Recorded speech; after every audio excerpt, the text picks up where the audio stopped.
Good evening, everybody. Welcome to this Learn from the Master in Shoulder series. I'm Dr. Alexandre Lederman from Geneva.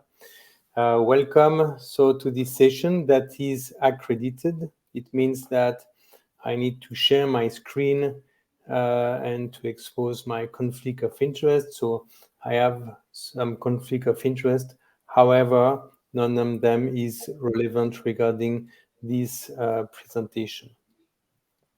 So this is another accredited episode where I have the pleasure of welcoming Professor Laurent Audigé and Professor Andreas Müller. This is our professor evening, and they will present their findings on the topic, the Swiss Multicenter Cohort of arthroscopic rotator cuff repair, issue for successful implementation.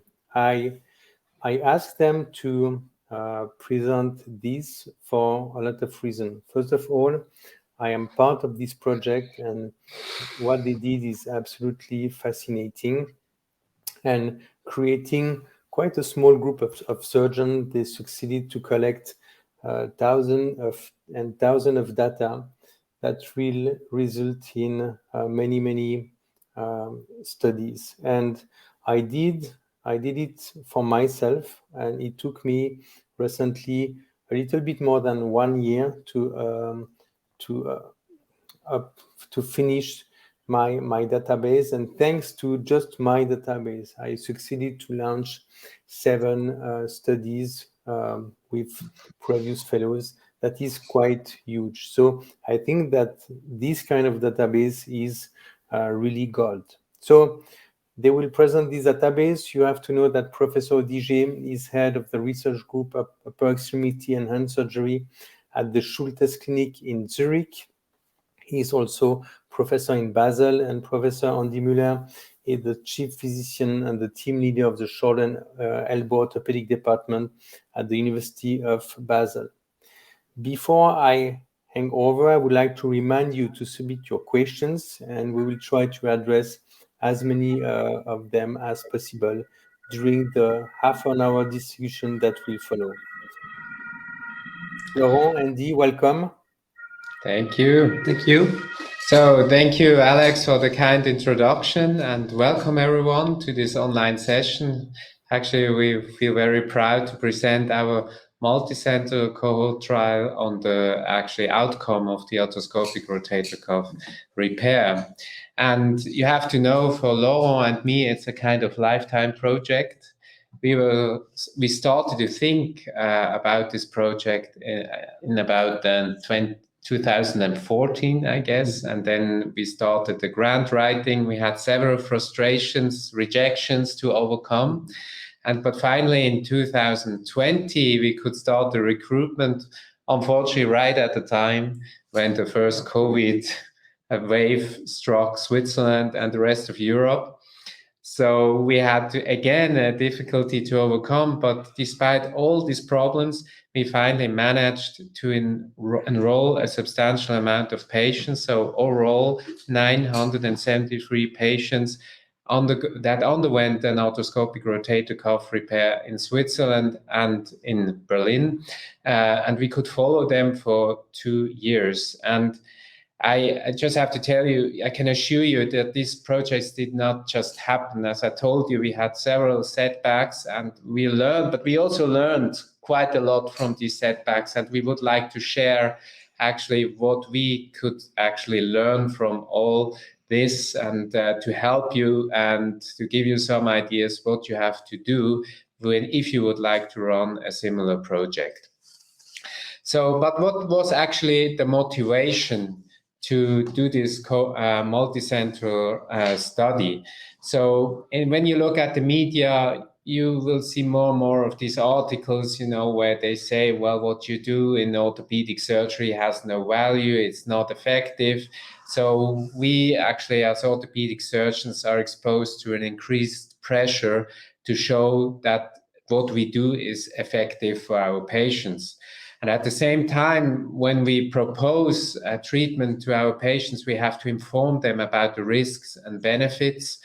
And because we all know you can also treat the rotator cuff tear non-operatively, so you really have to show him what he will get if he undergoes surgery. And so you have to know what is effectively your outcome, what is actually the repair integrity after a certain time. You have to know what are the expected outcome measurements, and you also have to record what happens as an adverse event. We have to know what actually are the side effects of our surgery. And to do that, there's a great need for standardization. When we look at the literature, everyone records his or her outcome differently. And if you do that, it's very hard to actually compile all the data. And that's what we see if we, for example, do systematic reviews or meta-analysis. There's a huge heterogeneity in between the data. And so there's a true need for standardized outcome measurements. And also from a political aspect, we have to actually show what happens in Switzerland. If we negotiate with the government, we have to show what is really the benefit of our surgery. If we do not have this data, at some point they will say, well, in Switzerland, rotator cuff surgery is only reserved for a very defined patient population, and you're no longer allowed to do it as you wish to do it. So this is actually a bit the background. But every project starts small, and it needs to start small to get it big and grow and right in the end. So Laurent will tell about the story, how we set up the whole project and what was necessary before we actually started everything. Thank you, Andy. Yes, it's start small and grow from it. I think it's very important. And our journey actually we leave Basel now, go back to Zurich at the Schultes Clinic. When I started to work there, we were fully involved in the initiation of the rotator cuff repair register. And that has not been easy at the beginning. We had to fight. The documentation process was not really implemented in the clinic. We started the baseline documentation, just the baseline in 2010, and then 4 years later, we decided to move on to follow-up. So it does take a lot of time to do. Now we have more than 5,000 cases recorded in that register. And there is still issues that we want to improve. We are still looking for the best way to collect data and to make the life of our surgeon easy to do the documentation. So you can see on the right-hand side, the documentation process. We have a baseline, which is including clinical examination and patient questionnaire. So the patient, the so-called PROMs, or patient-reported outcome measures. We have the documentation of the surgery, and then because it is a register in the clinic, it is a routine by 6 months, and then we ask the patient to complete the questionnaire at 2 years. Now, when we developed this, there was a lot of questions. One of them in particular, and this is a topic that has bothered me quite a lot, is how you collect adverse event. The so-called complication for surgeons is always from a negative viewpoint. For us, it is very important in terms of safety to make sure that we are talking about the same thing. So we developed a project to develop a standardized way how we can collect adverse events in surgery and in particular in orthopedics. It was involving a lot of shoulder surgeons on the Delphi process to develop a system which they agree per consensus that would make sense to record. So we distinguish between intraoperative, postoperative event, as well as local events involving the operated shoulder, as well as other events involving the rest of the body. That system was approved by this very large group of surgeons, but the big question for us, is it working in practice? So we wanted to make sure that it is working. We built that concept into our register and tried to document. It went well, and we published in a set of adverse events up to 6 months, because that was our register system, reviewed 1,600 patients, and you can see on the right that we could categorize and then document this adverse event or this complication fairly well. We don't get into details here. It's important to see that that was the first experience in doing that documentation. In parallel, another aspect which is very important for us is to try to be able to predict the outcome for the patients in order to identify which patients is going to benefit from the surgery and who is not going to benefit. And we have here two work. One is published about the prediction of the shoulder stiffness, and the others has been submitted about the prediction of the shoulder function through the Oxford Shoulder Score. Now, what we wanted to have is to build this, because it is only a monocenter setting. We decided and we thought it would be very important to engage with a professional organization within Switzerland and then to develop that particular project.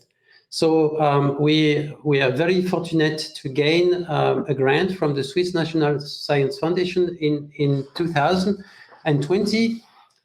And then at the same time also to get support by Swiss Orthopedics for that project and to initiate the first prospective multi-center study of primary arthroscopic rotator cuff repair.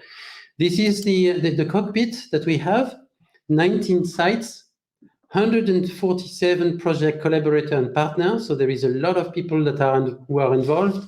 We have 973 cases documented. You can see the follow-up time point. We are achieving more than 90% follow-up up to 12 months. And then the 24 months follow-up is still ongoing, and we have already 74%. What is for us very important is completeness of data. And we can very proudly say that we have more than 98% form from more than 10,000 that are fully completed with no missing data. So they are an ongoing process, and we will explain you how we do that to achieve that. Now, the project parameters include patient injury profile, operative details, outcome, which are clinical, patient, so-called subjective outcome, and safety.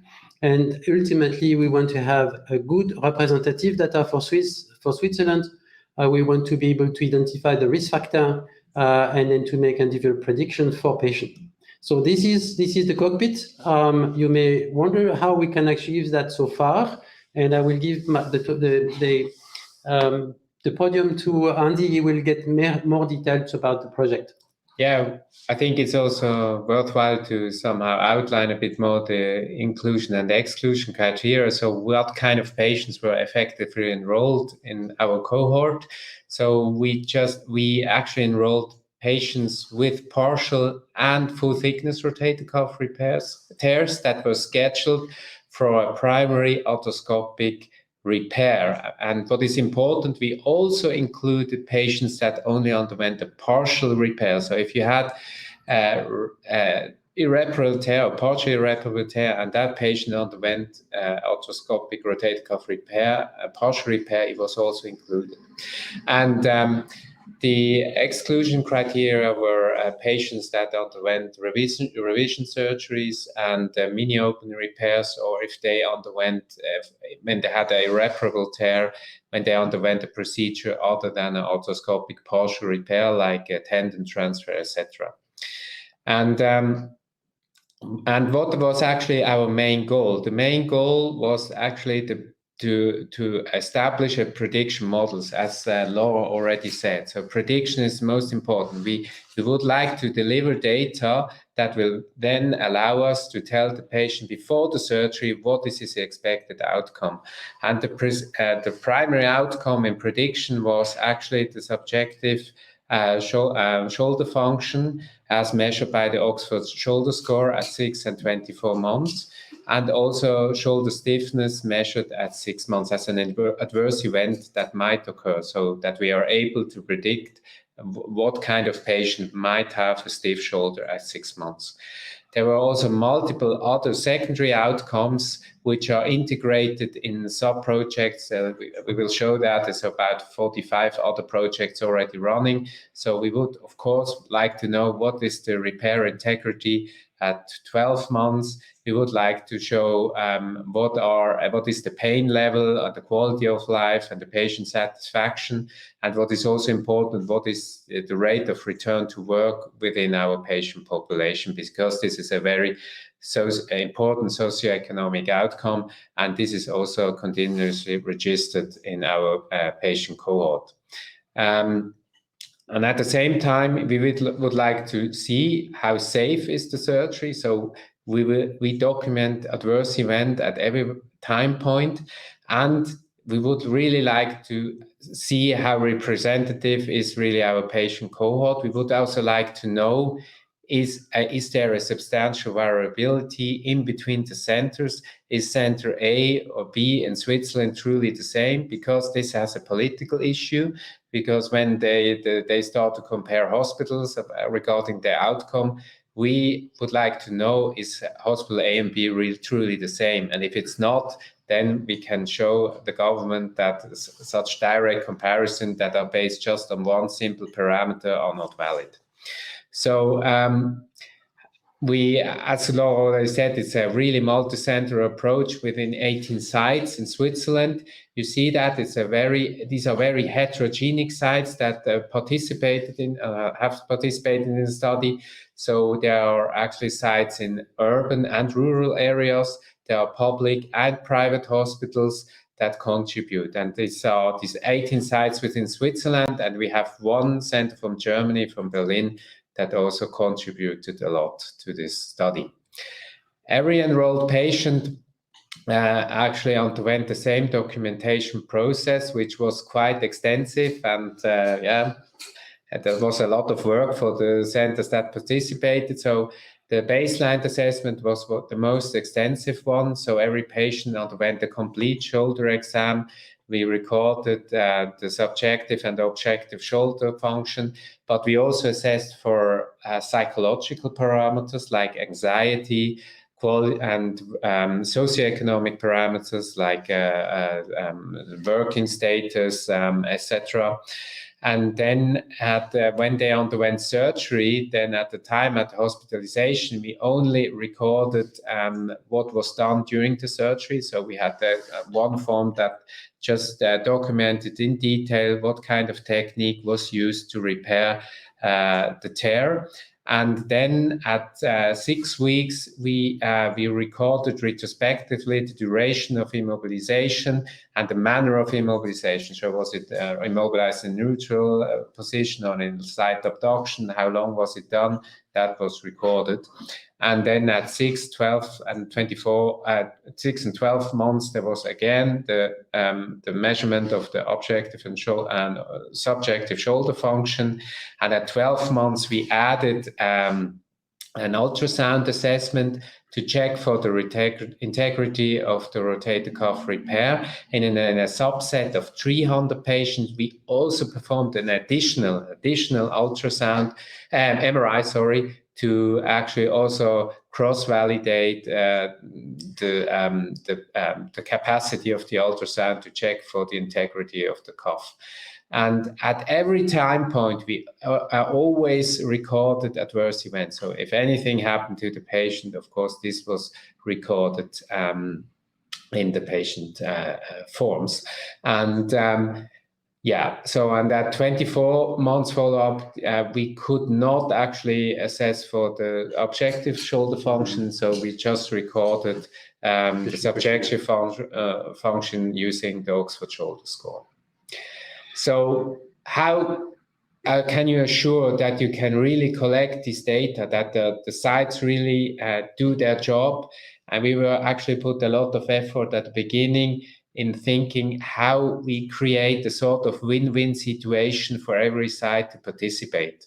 And and in the end, we came up with this idea. So we actually implemented the so-called Project Scientific Board.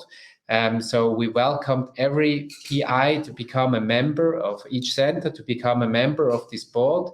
And this scientific board ensures the progress of the project. And as a member of the board, you're allowed to use the entire data pool for any other project outside the primary objective. So if the majority of the PIs in the board agrees with your request, you can use the data and do the study you would like to do.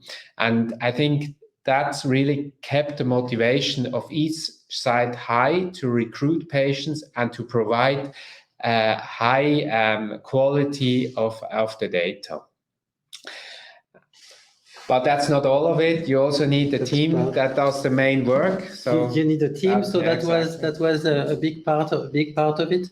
I think that in such a project, you have to make sure that your organization is well defined, and then the responsibility of each member of the team is predefined. So basically, we organized the project that way. The main project coordination was done by myself and Martina Verli in the Schultes Clinic. So we did the database is developed at the Schultes clinics. We do the central monitoring, manage data queries. We organize newsletters, the communication with the sites. So there is a lot of central coordination that is required, and a fairly intensive communication with the sites. In Basel, of course, Andreas Müller is based there as the main project leader, being the sponsor of this project. He's bringing the clinical expertise. We always, as epidemiologists, need to have a little bit of support from a clinical viewpoint. We have a PhD student, an assistant with Cornelia Baum, who is now coordinating the MRE studies, and of course, Ilona for the ethic aspect. So we had also a very big support from the research department of Basel with regard to ethics and regulatory affairs. We have also statistics support, support from psychosomatics, so literature review. So you need to have the expertise in these different aspects. So you have to have this multidisciplinary approach to ensure that we are not missing the point. We developed an adverse event review committee with Dr. Durschholz, who was involved with me at the Schultes from the beginning about these core sets that we developed. And we have the Professor Schwapar. He's also there, being an expert in safety issues in surgery with regard to patient. Now, how we did it? I think that we have to be very pragmatic, but we try to standardize as much as possible the clinical measurement. We had a meeting before we started, ensured, for instance, that some tools to measure muscle strength will not be used. We allowed a number of instruments that were considered good enough. But at the same time, we have to be very pragmatic in that type of project, because we cannot change everything that's happened in the clinic. You have to make sure that what we record is also what is being done in the routine, because that's the part of the job, to look at the routine.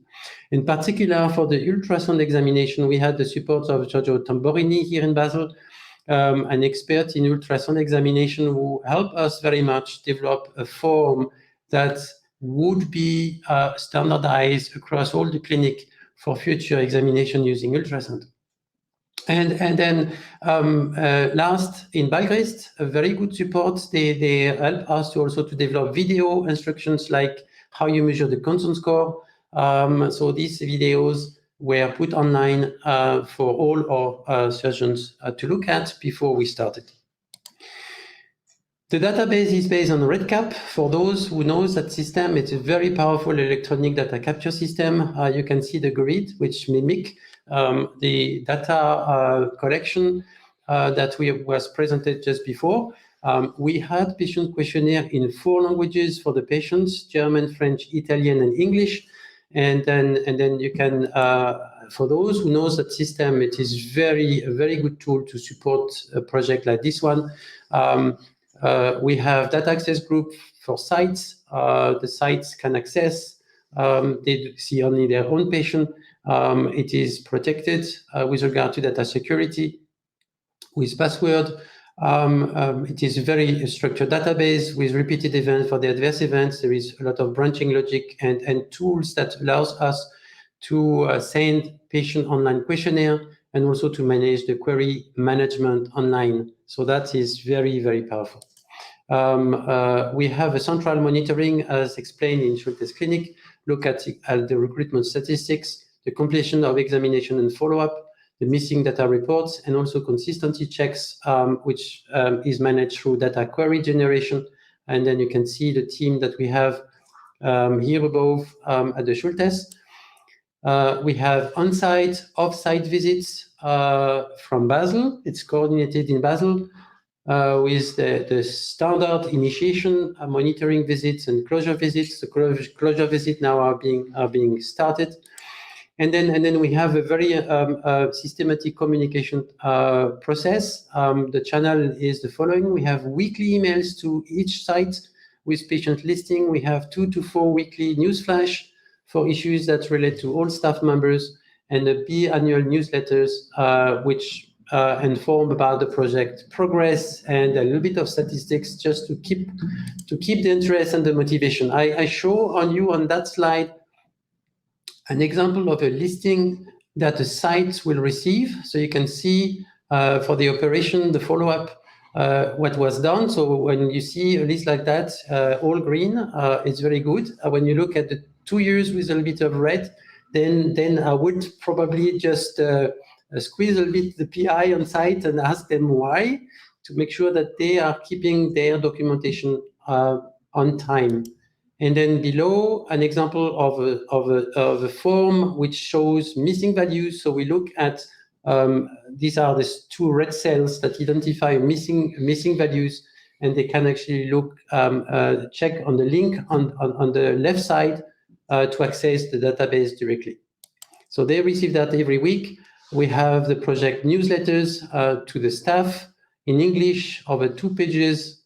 For those who are interested, we can actually also provide a copy, how it is structured. And what we have started to do also is to prepare patient newsletter, which is using a language which is more appropriate for patients. And that is being presented in English, in Italian, in French, and in German, just on 1 page. So it is very important, and it is very much topical to involve more patients, inform them about the study, and to make sure that they are also participating to our project. Now, this is basically the structure that we have. We are now generating some data. I see the time is getting fast. We would like to present a little bit of data just to give an insight about it. This is a recruitment curve that we have. We recruited for the study about half of all the patients that would have been eligible, and there is plenty of reason why. And it was important for us to identify the difference between those patients enrolled in the study and those that should have been. And we do not have a lot of difference between the 2 groups. They are fairly similar, at least for age and sex. They are very similar. We have a little bit less partiality on our study population. And interestingly, the public hospital recruited a little bit more efficiently their patients as the private hospital. So, of course, there is individual variation, but this is what we have. And we can actually just see that we have a fairly well-representative group of patients in Switzerland. Okay, so what was about the distribution of the tear severity? So we had about 50% partial tears throughout our cohort, 85% full thickness tears. And we had also, among those, we had 26% isolated single tendon tears, and they were predominantly located in the supraspinatus tendon. And we had about 60 or a little bit less than 60% 2 or 3 tendon tears. And they actually, there was an almost even distribution in between anterior superior and posterior superior tears. So we had a bit more or less same amount of AB versus C, D and E tears as shown here by the colline classification. And we had about 16% massive tears. So in the end, there's about 155 massive tears, which is a substantial amount. One detail is also that among the single tendon tears, we had also a fair amount of isolated subscap tears, almost 50, and I think this is now the largest group of isolated subscap tears that has ever been documented. If you look about the tear severity distribution in between the sites, it's very interesting. You see that the sites are not really comparable among them. You see, for example, just look at the bottom here, the blue bar that represents the partial tear. There's almost a linear increase of the percentage of the partial tears from center 1 to 19. And if you look at the massive tears, there were some centers that could not recruit massive tears, or had only few, where others had a fair amount of partial massive tears, like the center 5. So you see, one center is not like the other.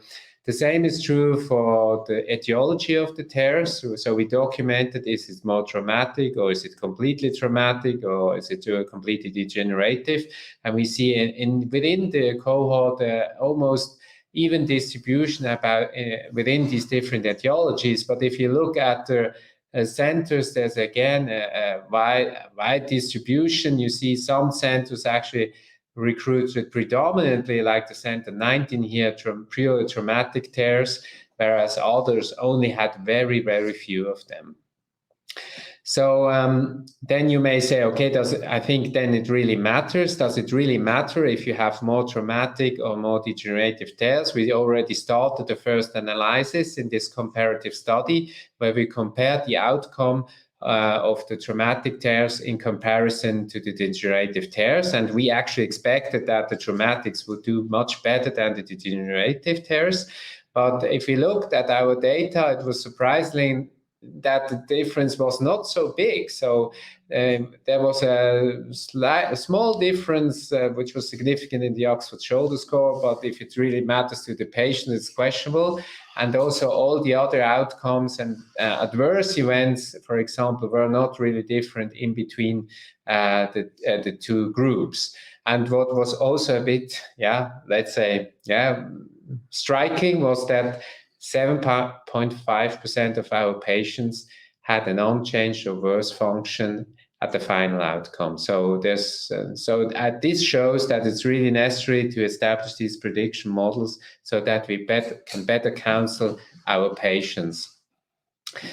Okay, then so what are the next steps now? What actually are the future directions? For this, I hand over to Laurent. So basically, we have initiated the analysis process. So we are now connecting with all the sites and trying to just motivate them to just submit subjects and then start the analysis. Of course, we have for the ISNF project approved objectives and topics. So to analyze the data to provide epidemiological data, validate this adverse event core set, and then produce some prognostic model that are going to help us to analyze the case mix. And then if we want in the future to compare sites, it's going to be absolutely essential to identify the parameters that are going to make a difference, and then to make sure that we have a case mix adjustments when we compare sites. So this is going to be essential. Now, beside that, and that's basically the work of our PhD students, we are doing a nested project with all the sites and the partner. We receive more than 50 topics, so it's a huge amount of topics that we recorded in a separate REDCap database.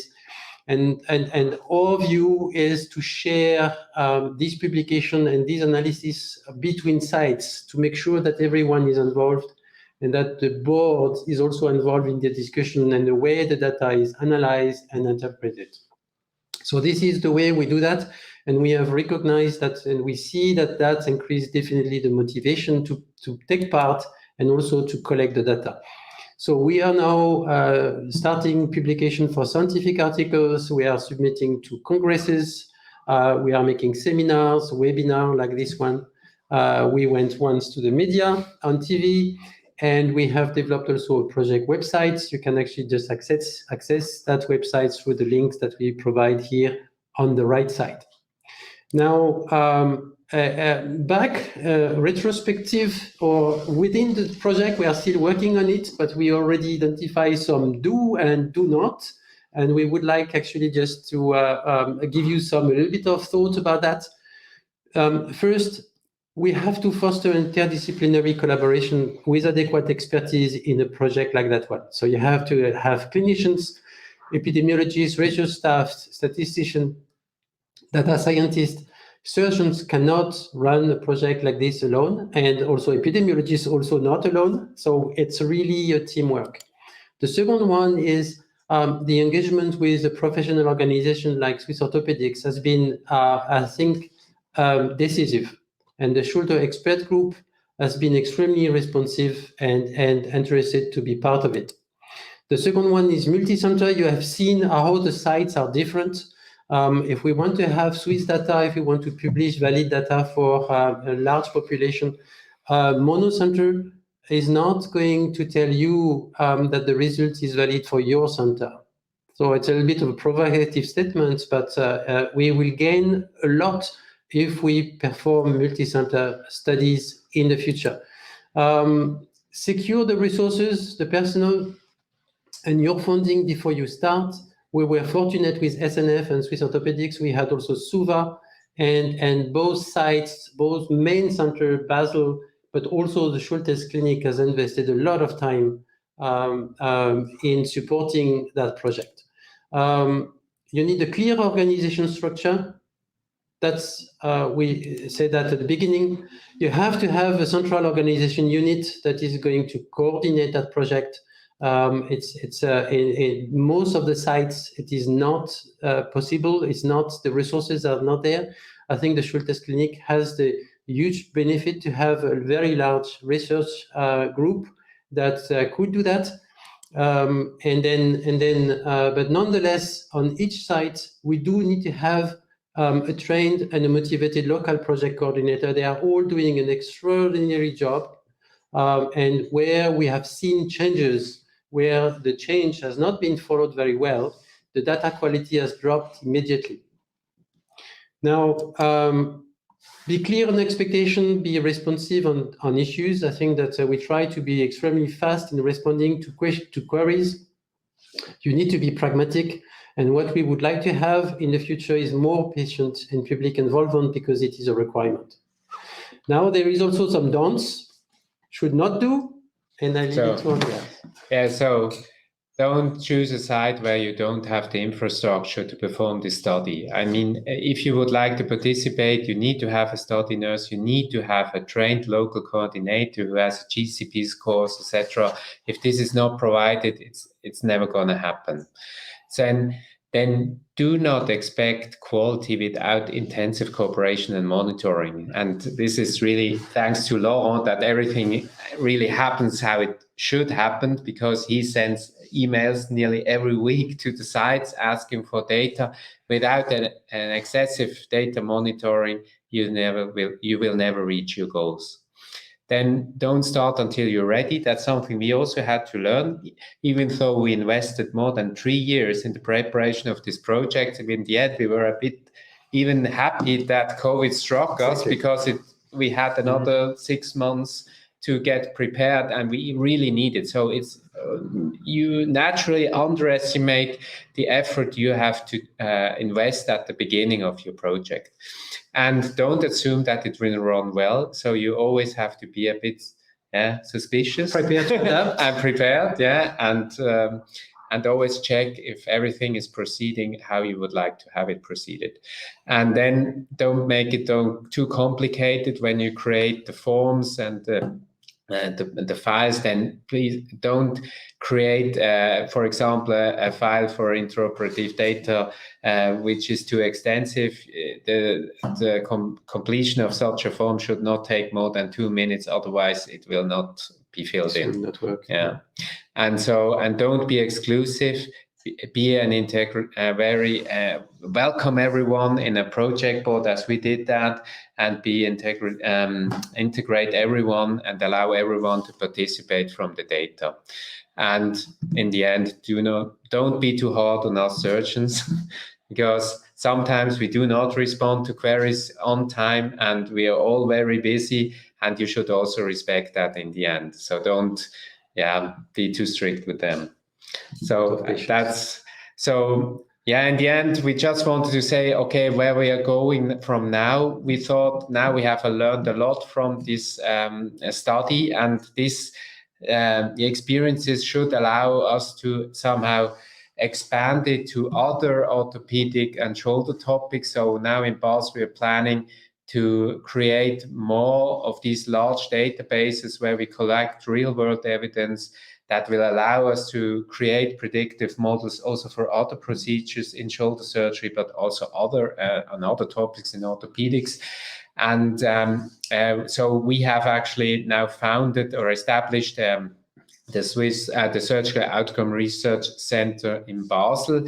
There's a foundation behind it that finances the entire infrastructure that will allow us to collect all this data that are necessary to do all these analysis. And we also believe that we should also expand our data. We of course we need to somehow assess patient-reported and outcome measurements and joint-specific outcome measurements, but probably we should also record joint-specific biomechanics. And now with the advent of these wearable devices in the future, this should also be possible. And so this would allow for a more continuous measurement of our outcomes. And so with this, we would like to conclude this presentation. Laurent and I would like to thank all the participating centers. Without them, it would have never happened. And we feel that this collaboration was something that we will never forget through our lifetime. It was something that really moved us ahead. And in the end, I also have to say, me as a surgeon alone, I would have never been able to do that. You need someone like Laurent. Without him, I think it would have never happened. Thanks, Laurent, as well. Thank you also, Andreas. I think it's very important that everyone is involved and everyone is motivated to be part of it. I think that is very important at the start before you go on. Okay, thank you. Thank you, both of you. I think that this is a fascinating topic, and what you did is simply great. And I clearly realize how it has been difficult to motivate all the centers. And I know that I still have some data to enter in your database. I'm aware of this, and I will do this. So, if I remember well, your project started with the idea to analyze postoperative stiffness. It was frozen shoulder. One question, why frozen shoulder? Was it like a pretext to connect all this data because you had to analyze something, or was frozen shoulder really a problem in your daily practice?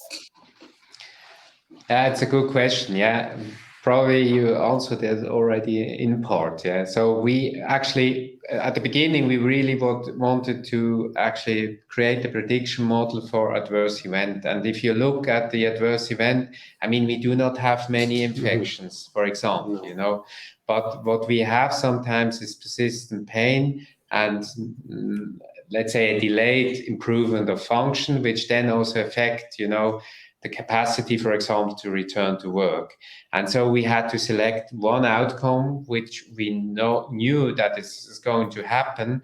And based on that, we had to create a sample size calculation. I think that was probably the main motivation to choose this as a our focus were very much on the adverse events. So based on the form that we had and what we wanted to collect. And then we realized very quickly, also discussing with surgeons, that the two main problems that surgeons wanted to avoid is one is stiffness, because it's painful for the patients. I think it's probably one thing that bothers the patients most.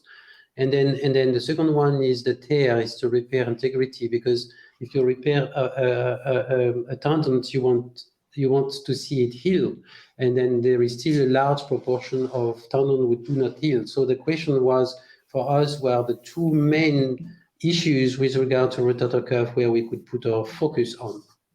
And so I know that you are not going to give me all the results, but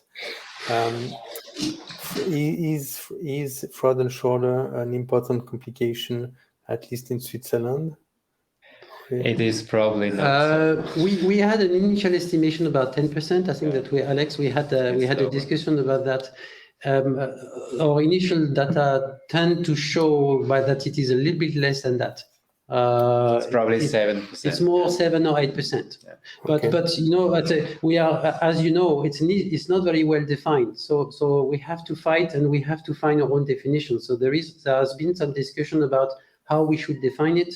So we are looking at both the occurrence of the events that result in a change of treatment because the patients complain about it, and then also the situation at 6 months if we do have some limitation in range of motion, despite the fact that the patient did not have a change of motion, but we still do expect to have enough motion at 6 months. And so some patients were defined as being stiff at that time point. What you just say is very interesting because we are submitting with my team and Philippe Collin a study about recovery of range of motion. And we are not going to talk about either stiffness or fraud and shoulder because there is no definition. Nobody knows what it is. What is, yeah. And so we decided to speak about or to talk about delay in recovery of range of motion. Yeah.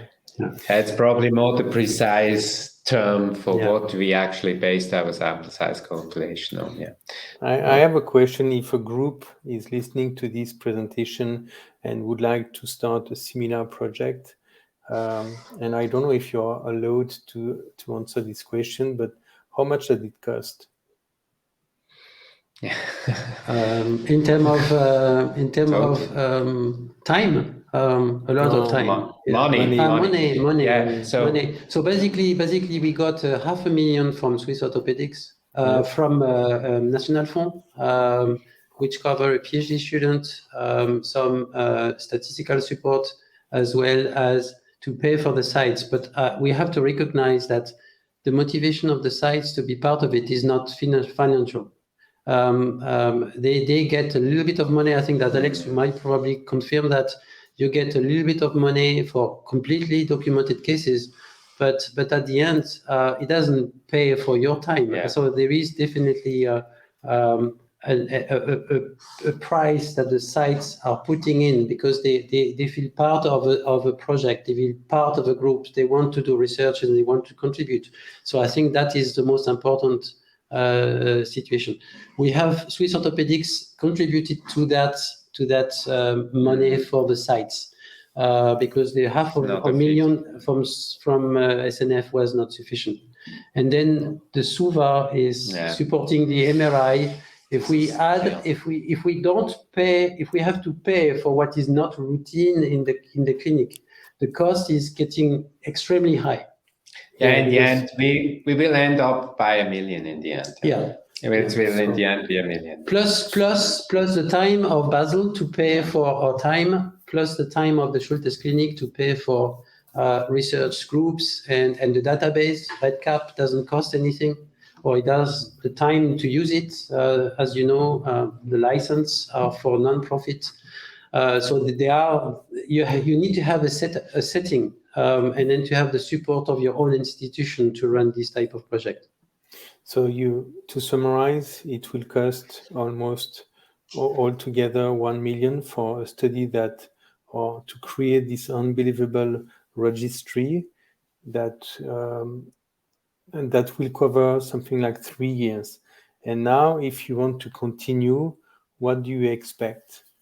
Because most of the job is done, so either you impose. It's a very good comment. I think that our vision was, together with Swiss Orthopedics, based on this experience, to develop a more reduced, lean database focused on the parameters that we have identified as being prognostic, and then to initiate, and we hope that Swiss Orthopedics would like to do that, to initiate a national register more on the long term in order to continue that journey.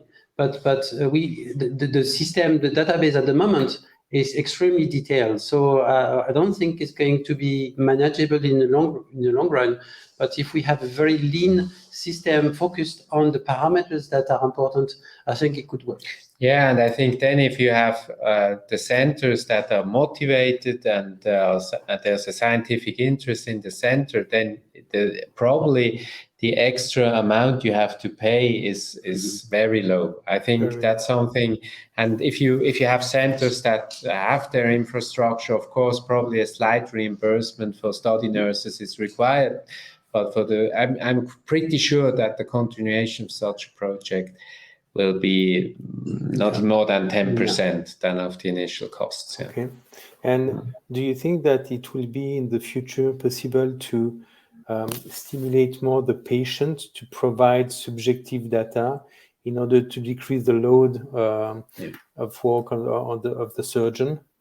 I'm absolutely convinced. I mean, part of the data collection was also done by email, and we see this increasingly happen also during the project. That, I mean, at least in our center, probably 80% of questionnaires were actually managed by email, directly sent by the system to the patient. And I think now with this advent of these mobile devices, I think this will really probably in the end lead to a 90% coverage of all the subjective outcome measurements just run by an electronic system without you have to do the job. Yeah. Okay. Are you aware of similar projects in other countries? I think it's also we know that the French did multicenter studies on shoulder arthroplasty. Yes. Yeah, so they were all the time presenting projects from that study. So it shows how powerful it is. In Switzerland, there are effectively other registers in other fields that are working very well. The HIV Cohort project, there are transplantation projects which are also here based in Basel. So they are all actually projects that's and also in cardiology. So there are plenty of examples of very successful register at the national level, at least run by centers that are recognized, that have the resources. So I'm not saying that we can develop straight away a register that are going to involve every clinic. So I think that Series can do it, but it's very limited amount of data. If you start to collect problems and adverse events and so on, so you have to start with centers that are large enough to collect the information as well as to have the resources to make sure that the link and that the data is collected timely and completely. Yeah, I can say we also started another registry already on a national level, which is our fracture database in our hospital. So we actually record every fracture fixed here in our department. And it's also for work that has lasted now for 4 years to establish this registry, but now it's working and we are now expanding it to other hospitals. And there, again, the effort to implement it once the system is running is quite limited. It's not then a huge effort anymore. Yeah. Mm-hmm. Well, one issue, maybe if I can add, one issue is which we have to look at very closely for the long run, because that is just a study. But for the long run is the matter of data security, because if the sites collecting data, are they collecting the data locally? But they have to be centralized in a way. So they have to be centralized in a way which is absolutely secured, where the patients allows this data transfer. So there are plenty of issues that we need to address, but I think it's solvable. But that is also an issue. And in this particular project, also in a matter of database, it is much easier to have a centralized database where this can be managed instead of to have the database in all the sites. There are some issues of data management and data transfer that we have to secure before you start, because that could be fantastic or a nightmare depending on how you run it. You said something very interesting at the beginning of the presentation. You said that we have to do the job, because if we don't do this, the government will take studies, and typically studies coming from the North countries, that show that physiotherapy is as effective as surgery. But if you look carefully to these studies, they absolutely do not represent our surgical activity.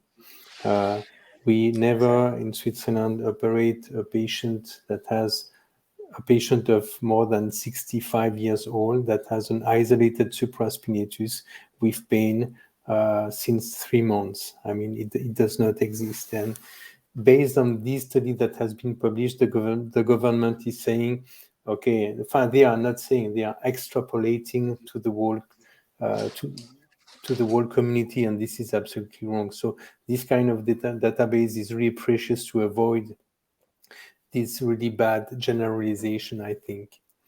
So you said that thanks to this study, you will probably publish something like 50 studies.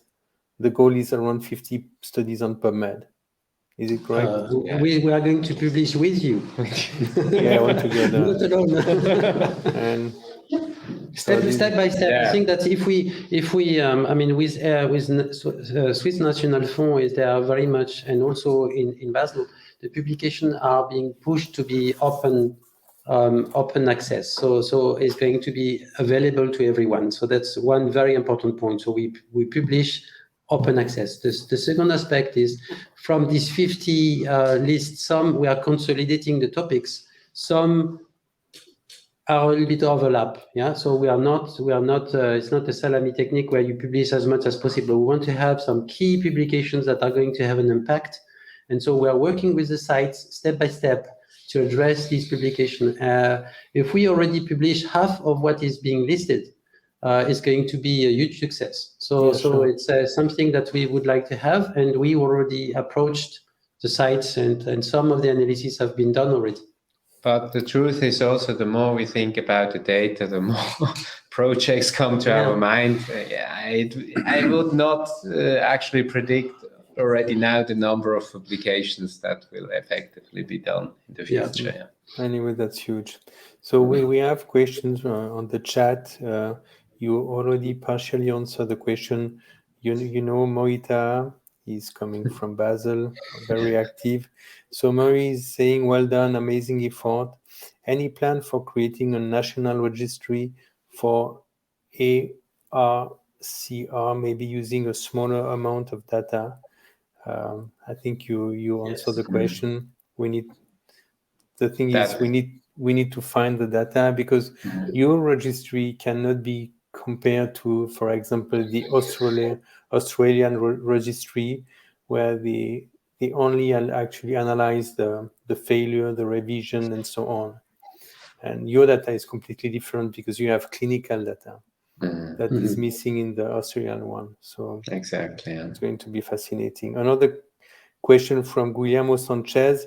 It seemed like a logical miracle. Congratulations. Regarding data security, maybe the deployment of a federated learning network in participating hospital could eliminate the data leak problem. What do you think about this very interesting remark? I'm not too sure to understand the question. So Guillermo is asking, he's talking about the security. Yes, and he proposed that the deployment of a federated learning network in participating hospital could eliminate the data leakage problem. In Switzerland, could you explain us how do you share the data? What we have, I mean, in terms of data security, so you need to have, I mean, this is an online system. So the Red Cap is an online system. So you have a password protected to get into this. So the sites see only their own data. Now, the issue is, because we have to send the questionnaire to the patients, there is an issue about the email address. So that's personal data. These data sets, so when we ask the patient to participate, they sign the informed consent that their email address can be part of the database just for that purpose. and that the email remain into a form which is actually not accessible to anyone else than us, because it's used to be sent to the patient. There are effectively some issue with that. It has been accepted by the ethic, and then we make sure that there is no other data identification process of data into the system. The data are coded, and if we share, so the patient have got a number which identifies also the sites, as you know. But when we share the data set to a center, because there is an analysis to be done, and then another statistician is going to be informed, I export only part of the data which is definitely just needed for that particular analysis, so we don't send the whole data set, and then it is randomly renumbered. So there is effectively a new ID which is given to the case, and there is no way that the sites can be identified, and no way that the surgeons can be identified. So we make it absolutely clear that we are not going to make public which data comes to which sites and which data come to which surgeon.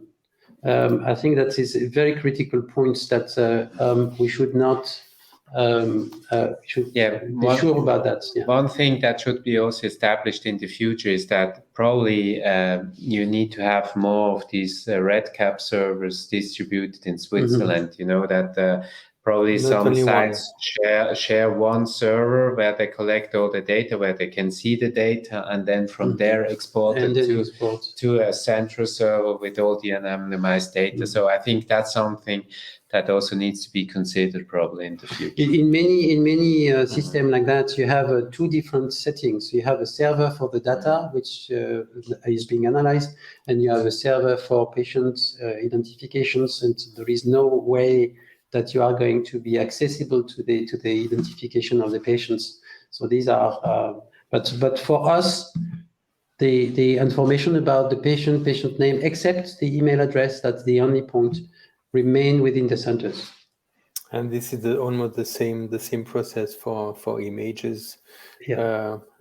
Okay. Laurent, Andy, I think that the time is running. I really would like to thank you for this brilliant presentation, and honestly to congratulate you, because what you have been doing these last 3 years is just amazing. So thank you all participants to be here tonight with us. Remember that this session has been accredited by UEMS, so please fill out the evaluation form that will be sent to you by email, and you will receive your certificate. The next Learn from the Master in Shoulders section will take place the 20th of February with Dr. Ruth Delaney, a wonderful, unbelievable girl who will present the topic revision shoulder arthroplasty. Good evening. Thank you so much. Thank you very much. Bye-bye. Thank you, Alex.